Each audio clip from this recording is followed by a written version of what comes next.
You know, for 36 years, one man was Iran, the final word on everything.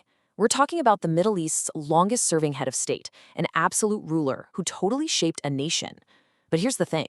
Behind those stern portraits and all the revolutionary slogans, there was also a husband, a father of six. And what's really wild is that he started out as just a mid-ranking cleric. His journey to the absolute top, well, let's just say it was anything but a straight line. So how does that even happen? How does a mid-ranking cleric become the longest-serving ruler in the entire Middle East? That's what we're going to unpack. We're diving deep into a story of revolution, of raw power, and yeah, a really controversial legacy. We're going to look past the title and get to know the man himself. Trace his path from this young rebel, who the Shah's secret police were watching, all the way to the supreme leader, who would define not just Iran, but the whole region for a generation. All right, so Ali Khamenei's story doesn't start in some grand palace. Nope. It begins in the holy city of Mashhad. He was born into a clerical family with Azri roots, and his political identity, that was forged in two places, religious seminaries and the Shah's prison cells. And right in the middle of all this turmoil, he's also building a family. He gets married in 1964 to Mansoura Khojeste Bagherzadeh, and they end up having 6 kids together, 4 boys and 2 girls. Just imagine raising a family when you're constantly under the threat of being arrested. That was his reality.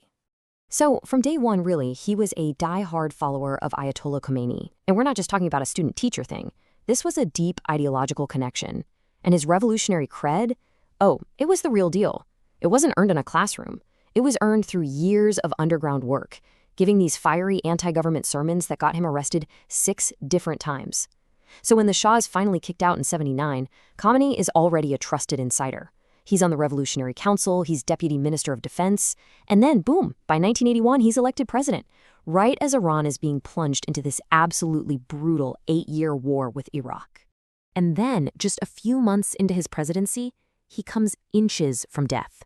He's giving a speech, and a bomb that was hidden inside a tape recorder on the desk in front of him just explodes. The blast rips through his chest, his vocal cords, his right arm. He somehow survives, but the attack leaves his right arm completely paralyzed for the rest of his life.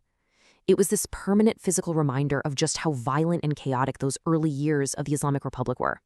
And for his supporters, this sealed the deal. It cemented his image as a living martyr.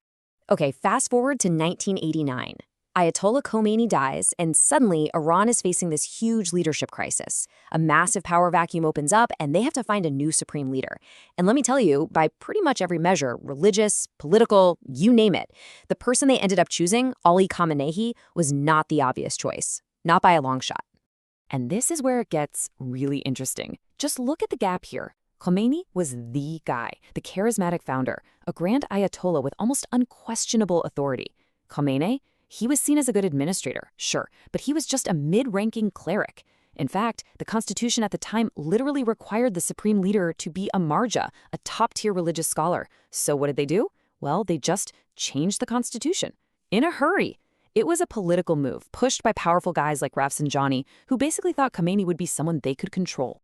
And get this, even Khamenei himself seemed to know he wasn't qualified.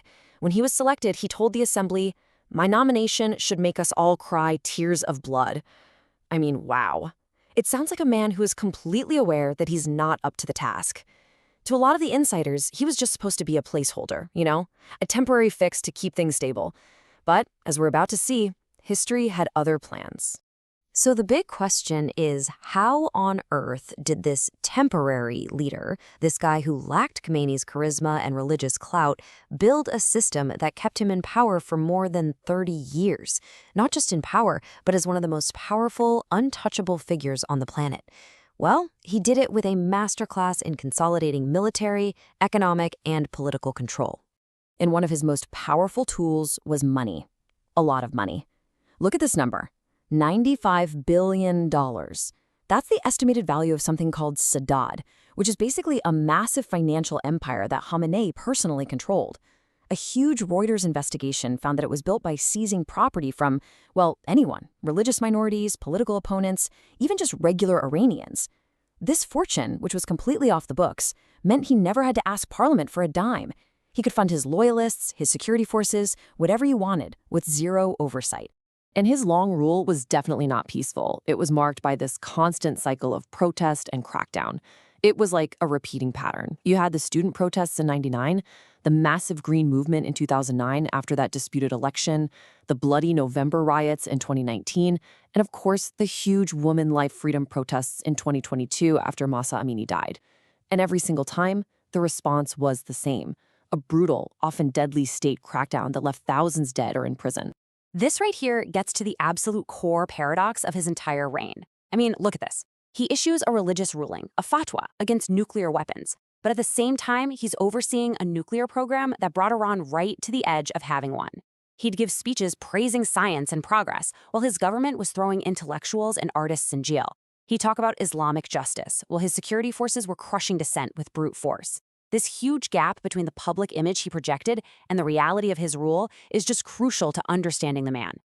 Now, on the world stage, his big project was what he called the axis of resistance. Basically, he projected Iran's power way beyond its own borders by building up this whole network of allies and proxy forces all over the Middle East. We're talking about groups like Hezbollah in Lebanon or the Houthis in Yemen. This axis became his main way of fighting back against his enemies, Israel, Saudi Arabia, the US, and it put Iran right at the center of pretty much every major conflict in the region. But this kind of aggressive foreign policy, plus the whole nuclear standoff, well, it made him some very powerful enemies.